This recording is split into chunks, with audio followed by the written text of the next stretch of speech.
Sibnai and Ipor da kim trekam ngin sa trekam ong ke SNLC.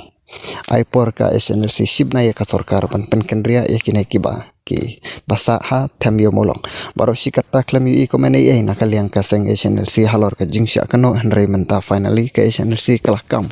ya ka jing pentai bom hayo molong basa ki ne ki barjela halor ki basya kem kane ka seng ka klampat jubab ne kam lada ki dai sisa ki khot jang ka seng ne la syukwa pharap da katanat pulit nandu ka jing pentai te bom EID ha them motor nakaliang katanat pulit ka klam tiak klam damsyu kala tresi tambit lapat sngi pandup yo kem kambun sisyu kibas suspek ka SNLC kelapan pau bad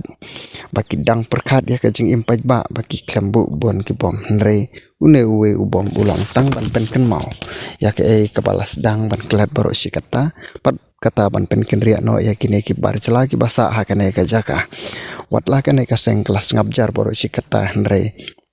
menta ka kenti kelapan benasan don dakat mah new trap bat kala Ipor ru ya ka sorkar sibnai ban pen ria no ya kini ki kar motor lane kin mat ya kata ka tma new trap nakal yang ke SPC ru kini ki harjan ki basa ka to ka cakaru kila tho berkila kentu yo umit cha ban tuklar lem ya kane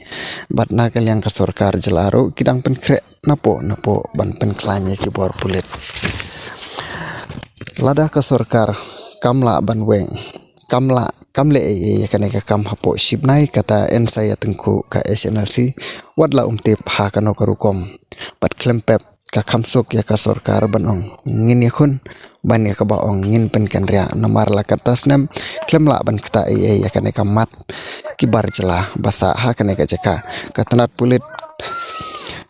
pulit kan sadon hakatma bat ngi menta bat ngin ya dakano kano ka lenti ban ya daya kari badika kendau la ong ka kerwo naka SNLC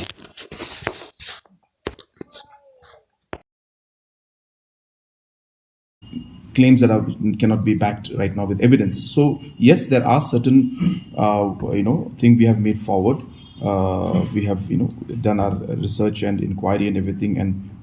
the intel is indicating to certain individuals and groups, but without full details, it will not be proper for me to say anything right now. The police is